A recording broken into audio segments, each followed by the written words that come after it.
Very popular.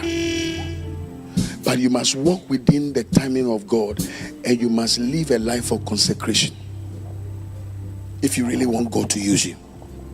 Because one prayer you have been asking God is that God should use you to make a lot of impact in your generation. God said He has heard your prayer, but you must walk in the timings of God. You are in your season, but it is not yet your turn. The Lord said I should tell you, be in the secret place until He has released you. Both of you have the similar word. Huh? You have a similar word, similar to what I'm telling you. Stay in the secret place. I have just entered your background. This is what I saw in his background. I saw, when was the last time you went home? Huh? Yeah. Before you go home, I am seeing an obituary. I see a coffin, and I see the age 44, 45. Akwawe, they have marked him back home. Because I saw the thing like an ever name, like Sedem or Seiram.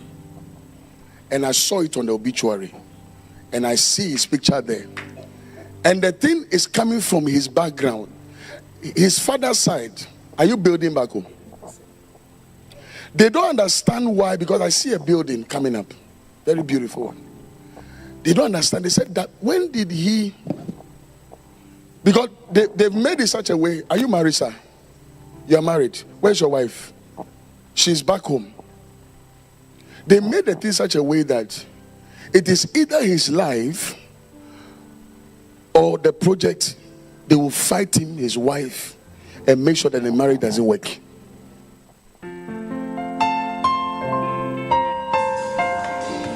Lord, I want more of your ability.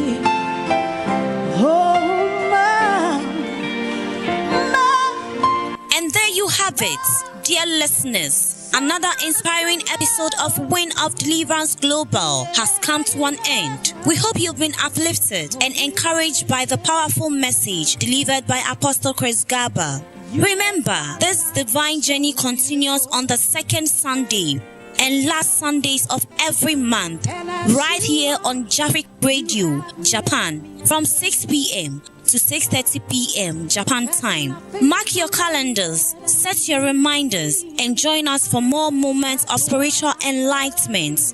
If you have any questions or like to connect with Apostle Chirs Gaba, reach out on +818 036 922 832. You can also connect on Facebook by searching Apostle Chirs Gaba, or visit www.turningpointsministriesinternational.org for additional information. Your enquiries are always welcome.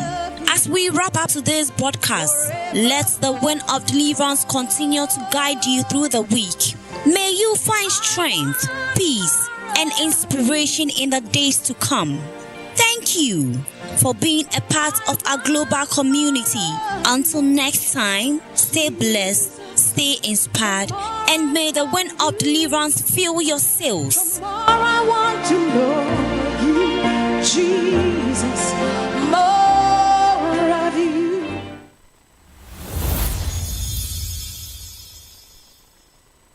Today I'm speaking on the subject altars versus altars. I know some of you have heard this before, but I tell you, you will hear it today in a different dimension. You have never heard it before. And I'm trusting God to drive it home. That is why yesterday I said something. I said, the things that I am teaching are my life. At first, I used to talk a lot about myself. And I realized that I'm not very diplomatic about it. So this time I give examples and I paraphrase so that you don't laugh at me too much. But most of the things I teach and I talk about are my life. They are things that personally I have experienced, I have seen. Am I speaking to somebody? Yeah. Now, when we talk about deliverance, the reason why a lot of people don't like the subject of deliverance is because of the way it has been packaged. That's why we need more refined men of God like my type, so that they can really drive home this subject. Because the reason why many of you, when it comes to the issue of deliverance, you start running is because of the way it was packaged. I was in a church in Europe about 2-3 months ago, and a young lady asked me a question. And the lady said, why is it that in the deliverance ministry, you guys talk about the devil a lot? Why don't you glorify Jesus and talk about Jesus? And I said, well, it is not that we don't talk about Jesus, no. There are two ways of bathing. You can either decide to bath with a soap, and you can decide not to bath with a soap. It is still bathing. But when those two people pass by you, you will know the one who bathed with a soap and the one who didn't bath with a soap. Now, what it simply means is that the death of Jesus on the cross, you can either decide to appropriate the benefit of the cross and decide not to appropriate it and still be in the faith. What I'm trying to say is that you can be a child of God, speaking in tongues, a believer, and come to church and pray and dance your entire life away without appropriating the finished work of Jesus on the cross. And you can die very poor, even though you speak in tongues. But you can also decide that I will come to church and I will appropriate what Jesus did for me on the cross. Many of you, is the lack of understanding of what the subject of deliverance is all about.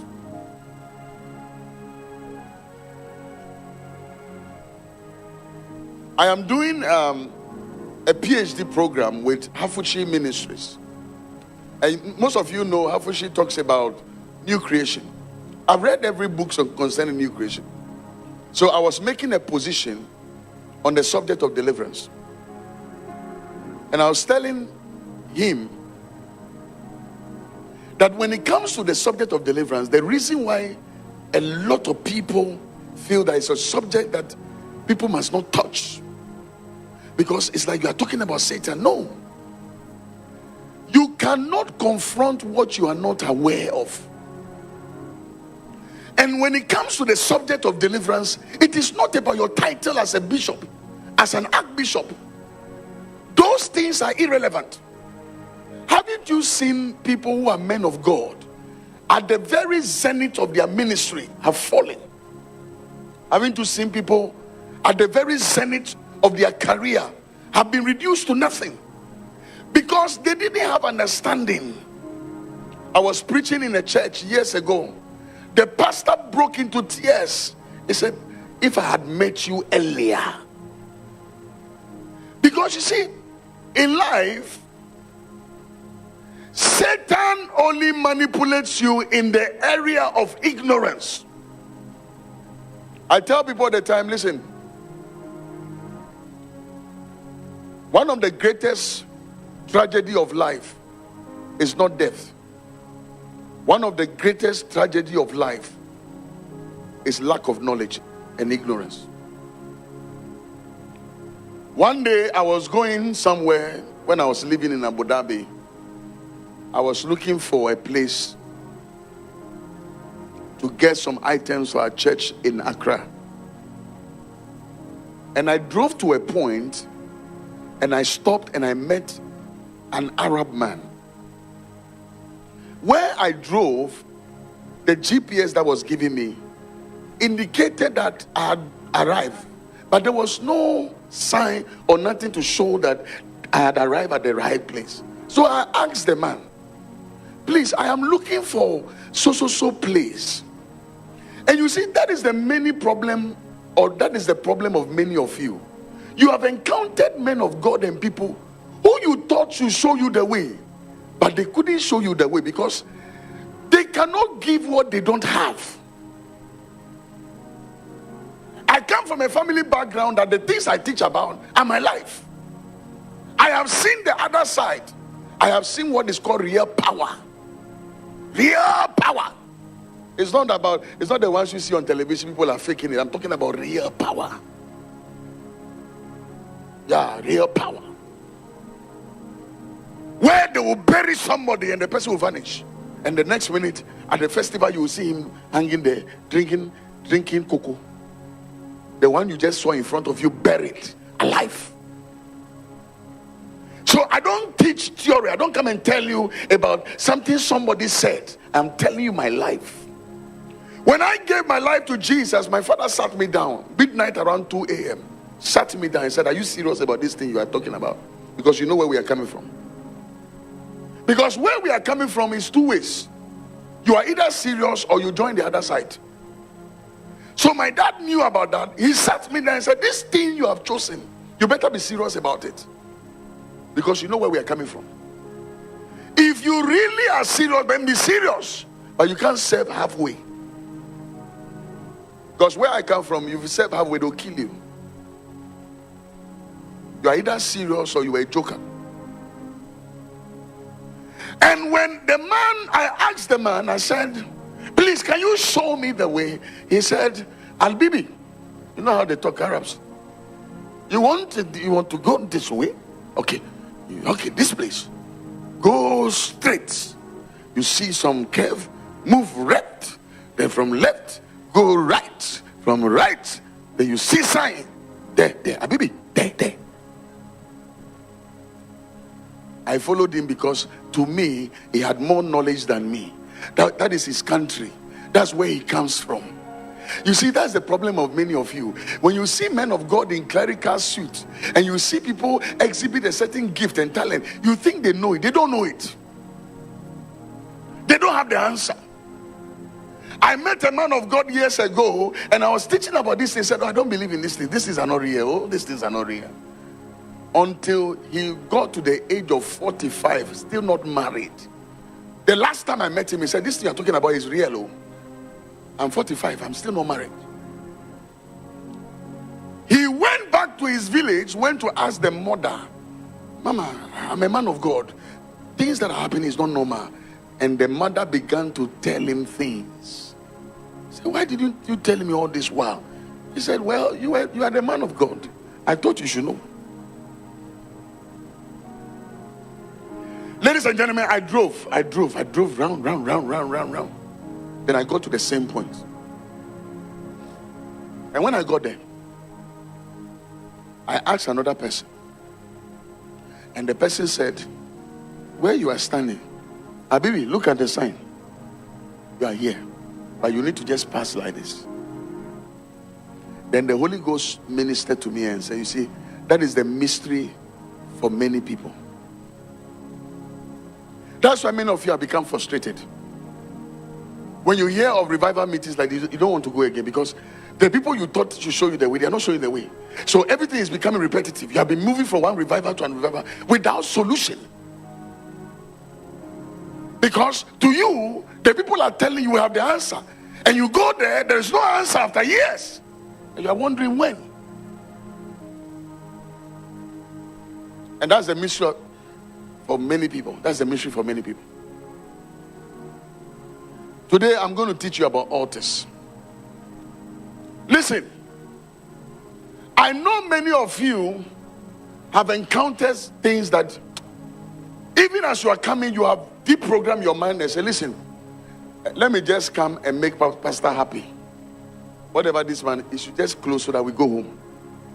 But if you can disabuse your mind, I will help you.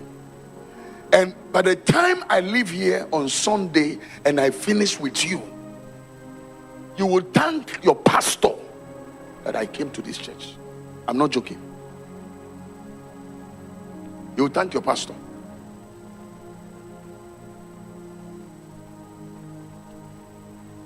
Ladies and gentlemen, altars are real. When we talk about the subject of altars, they are real. They are real. Don't let anybody deceive you. What is an altar? An altar is a raised place where divinity comes into contact with humanity. That is what an altar represents. An altar is a place where divinity comes into contact with humanity. For instance, as I stand here, I'm standing on an altar. But you see, this thing here doesn't make the altar powerful. There is something that makes the altar so powerful. For instance, let me give you reasons why a church's altar is powerful. Number one, the lifestyle of the pastor. That is why you need to pray for your pastor. When a pastor is living right with God, his altar becomes very powerful. Because the pastor himself is an altar. For those of you who are not aware, when you bless a man of God himself is an altar. So when you bless him, you are actually putting an altar sacrifice based on his lifestyle. Number two, when the singers of the church are also living right, one of the most attacked areas of the church is the singers. That's why you have all sort of things happening in the choir. And when they live right for God, the third is the prayer department. These are the three pillars of the church that makes an altar powerful. Because there is always an invisible voice that speaks on the altar. An altar is a place of slaughter. When you go to an abattoir where they slaughter meat, the only thing you see there is blood. Blood. So everything that comes on the altar dies on the altar. So anytime you come to church and you place an offering upon the altar, whatever you put on the altar dies on the altar. Because it's a sacrifice. It dies on the altar. Go to Genesis 4:4.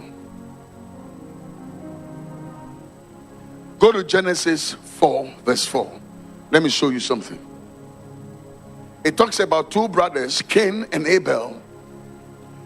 Now, and Abel also brought of the firstborn of his flock and of their fat, and the Lord respected Abel and his offering.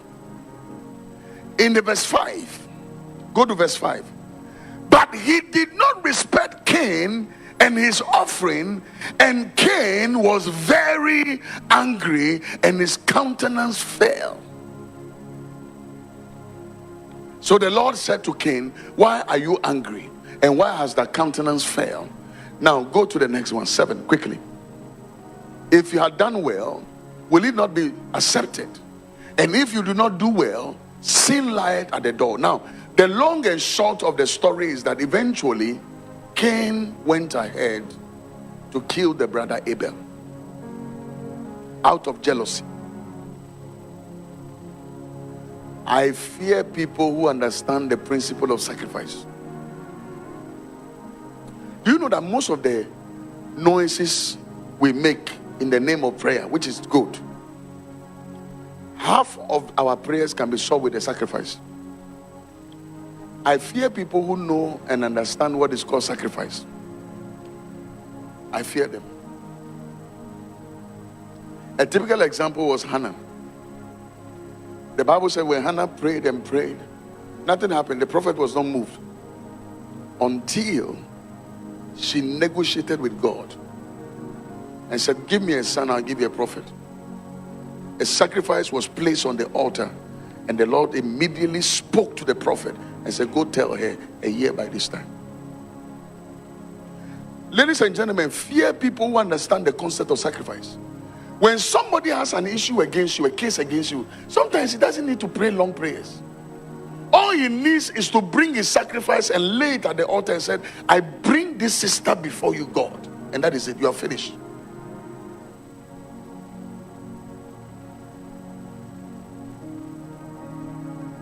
Cain killed the brother. Go to the portion where the Lord came to the garden and asked, where is thy brother? Can you go there for me?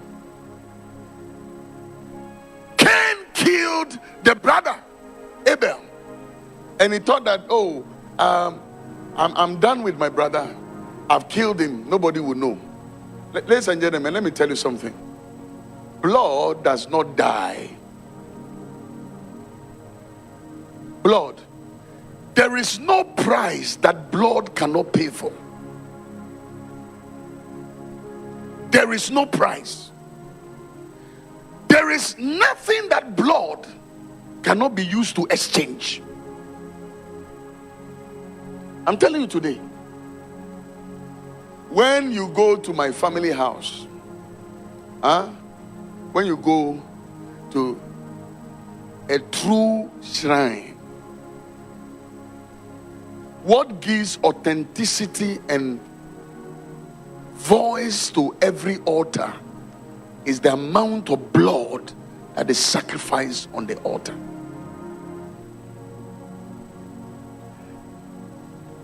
Where there is no blood, that is why when you read the Bible, there are three things you will see. You will see altar. And when you see altar, you will see sacrifice. And when you see sacrifice, you see blood.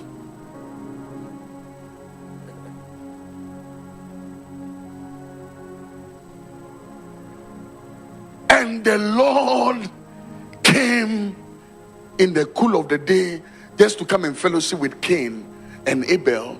And he started hearing voices. He said, Cain, where are you? Where are you? The blood of your brother speaketh vengeance against you. Some of you, you've never killed before. You have never done anything bad before. So the battles you are going through under normal circumstances, you shouldn't be going through because you don't owe anybody. You've not offended anybody. But you see, what you forget is that you come from a family. When the children of Israel, when they had opportunity and they were asked, should we release Jesus or Barabbas? They said, we don't want Jesus home. Kill him. Then he said, let his blood, listen to what they said. They said, let his blood be on our head and that of our children.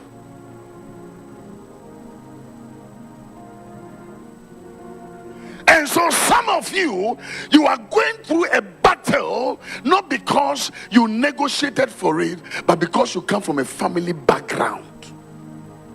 That's why in some families, nobody get married. Some families are like that. They never get married. They are beautiful. I said it yesterday. When it's Coca-Cola, they have it. Bottleneck shake, they have it. English speaking, Queen's English, well-mannered, knows how to sit, sip coffee. But yet, no man is asking her, are you for sale, for hire, for rent, for lease? There is no style in this world that they have not given to their men, but the men only see them as objects to use them.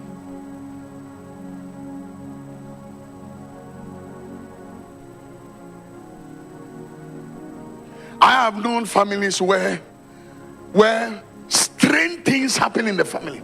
Strange. Every year. That's why I wrote one of my books, The Dust of Yesterday.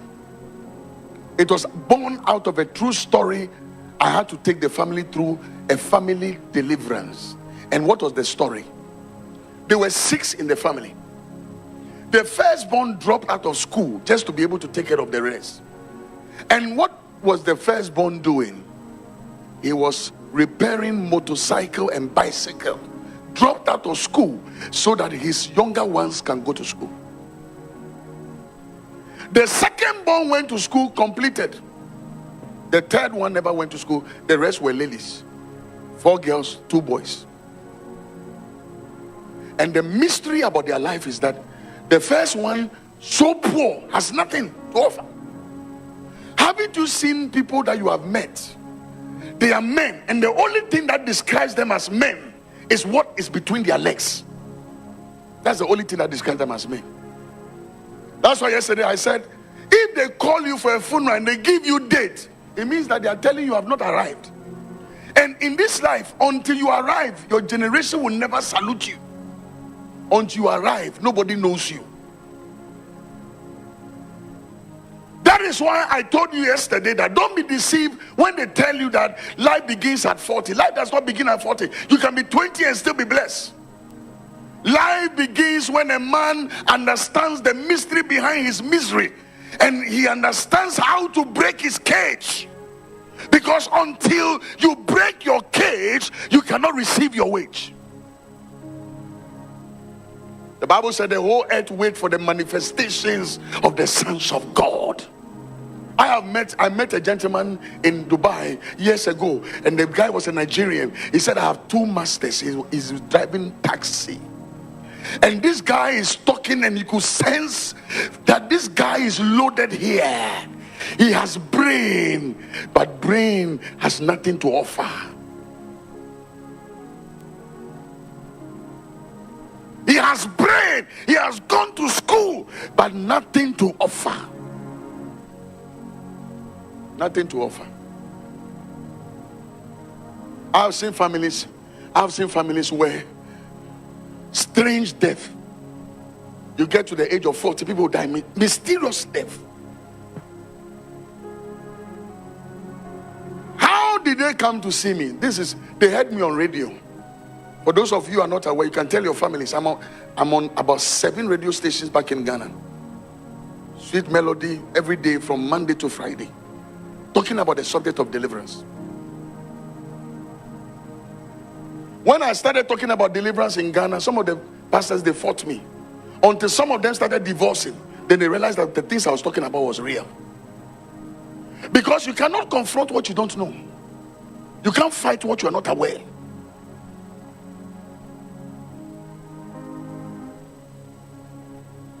They heard me on radio and they came and they started narrating their story in tears. The first one was so poor, has nothing to offer.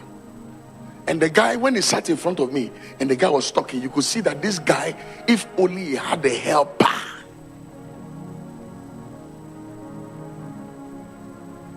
Haven't you got to a place where sometimes when I'm teaching about deliverance, I start crying? You know why? Because it's something I'm so passionate about. I have seen it in my own life. Where you know that all you need is a little push for you to get there, but there's no helper. Nobody is ready to listen to you.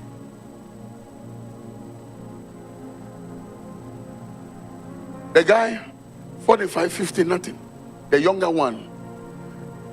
You know how everybody will help one person in the family, thinking that if he gets there, all of us can get there. The guy finished with first class. First class. You see, let me tell you, life is not about first class, even though first class is good. I said yesterday, starting the journey is not relevant as arriving. I have seen people with first class, second degree, PhD, useless. They have nothing to offer. It is not how you start, it is how you arrive. You can have all the degrees of this world, but show me what you have achieved with all these degrees. Show me. That's why I said faith without evidence is not real. If you keep preaching to me and telling me that faith, God will do it. Oh, delay is not denial. Oh, one day God will do it. And I'm still confessing this thing for the past 2 decades. And something is wrong somewhere. Because it is not the desire of God for you to be poor. No, that's not from God. It's not the desire of God for you to be begging. No, that's not God's desire for your life. No.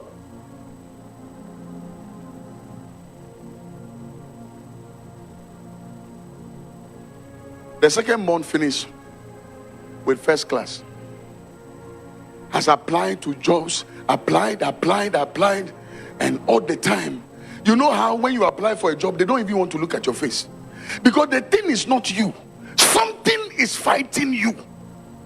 I met one gentleman who came to me after hearing me on television, heard me, ran to me, and this was his story. The father took care of, there were two. One of the guy the father took care of was not his biological son, adopted, picked him, trained him. They all went to the same school, but along the way, he dropped out and the guy continued. Then their father died. The guy became a politician, was doing very well. So apparently, if my father took care of you, obviously, and you're a politician, you should help me. Anytime he went to the office, the bodyguard and the policeman would drive this guy away. He would try to explain himself. He would try to call the brother, the call will be going through, he will not pick up. The day they lost the election, that day when he went to the office, the bodyguards allowed him. And when he saw the brother said, these 4 years, I've been looking for you everywhere. I call your number is switched off. I said, but me too, I've been calling you. Anytime I call, I say, I don't know this number. So why are you here? I want contract. I want you to help me. I said, now we've lost election. I don't know how I'm going to help you.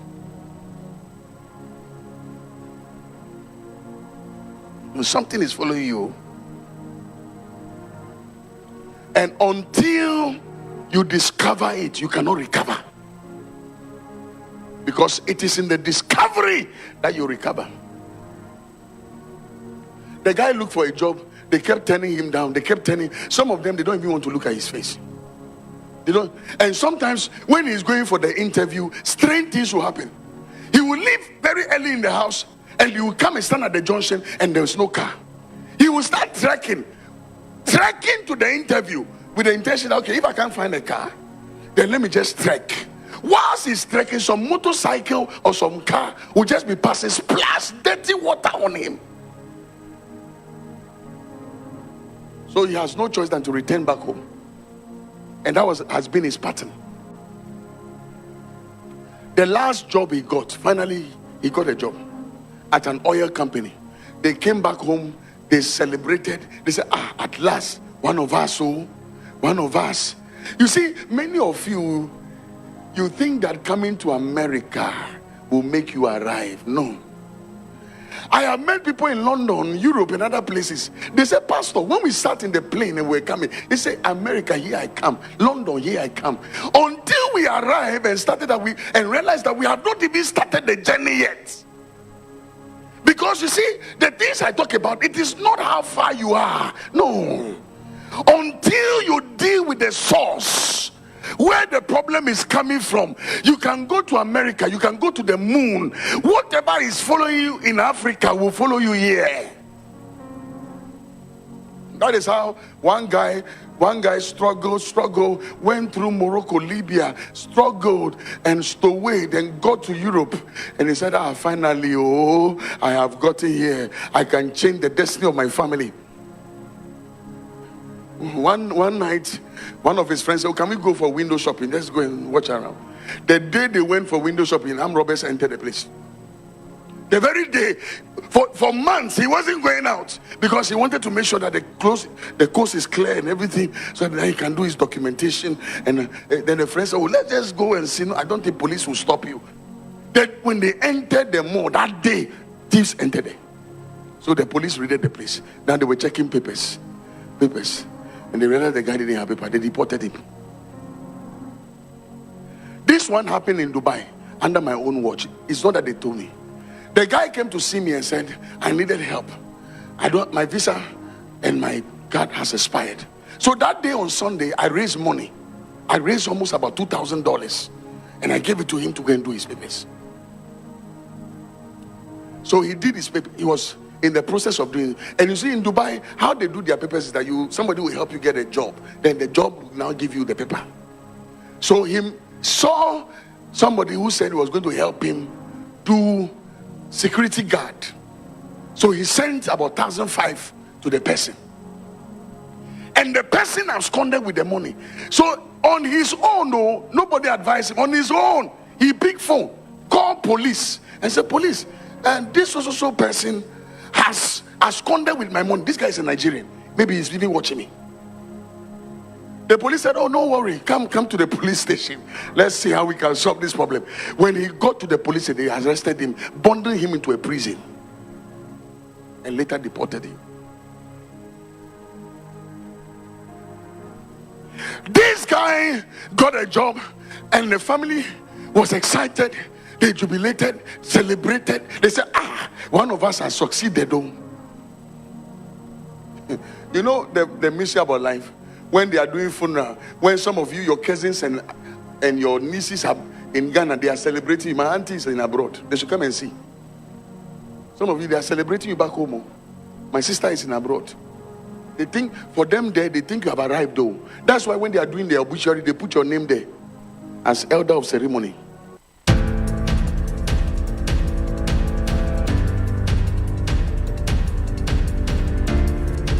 This is Jafric Radio.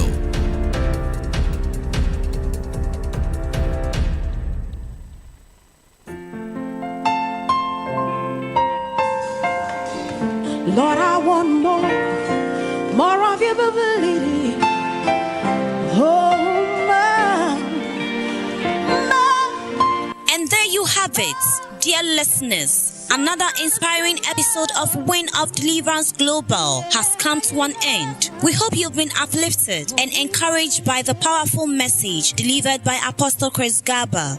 Remember, this divine journey continues on the second Sunday and last Sundays of every month, right here on Jafric Radio, Japan, from 6 p.m. to 6:30 p.m. Japan time. Mark your calendars, set your reminders, and join us for more moments of spiritual enlightenment. If you have any questions or like to connect with Apostle Chirs Gaba, reach out on +818 036 922 832. You can also connect on Facebook by searching Apostle Chirs Gaba, or visit www.turningpointsministriesinternational.org for additional information. Your enquiries are always welcome. As we wrap up today's broadcast, let the wind of deliverance continue to guide you through the week. May you find strength, peace, and inspiration in the days to come. Thank you for being a part of our global community. Until next time, stay blessed, stay inspired, and may the wind of deliverance fill your sails. more I want to know you, Jesus. More of you.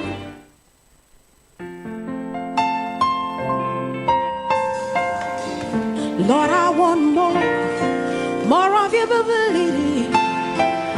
Oh, And there you have it, dear listeners. Another inspiring episode of Win of Deliverance Global has come to an end. We hope you've been uplifted and encouraged by the powerful message delivered by Apostle Chirs Gaba.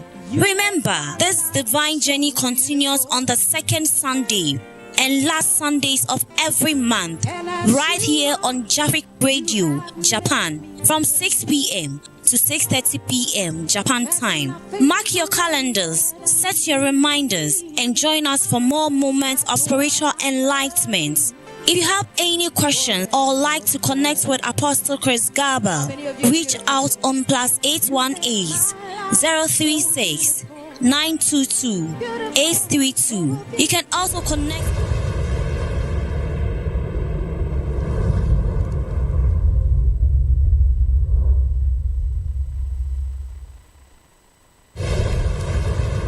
This is Jafric Radio.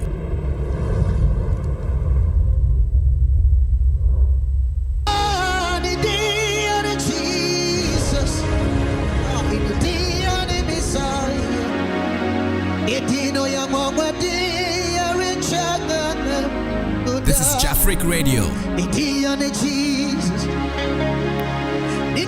Jesus.